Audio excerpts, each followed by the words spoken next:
செவியன் விடையேறி ஒரு வெண்மதி சூடி காடுடைய சுடலை பொடி பூசியன் உள்ளம் கவர் கள்வன் ஏடுடைய மலரானுனை நாட்பணிந்தேத்த அருள் செய்த பீடுடைய புறமாபுரம் மேவிய பெம்மானிவன்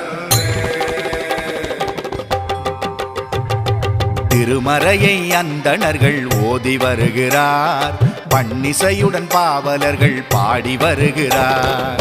பூமுடித்த பெண்கள் அங்கு கோலம் இடுகிறார், பூமுடித்த பெண்கள் அங்கு கோலம் இடுகிறார். கோலாகலமாக சிவன் தேரில் வருகிறார், பவனி வருகிறார் பெருமான் பவனி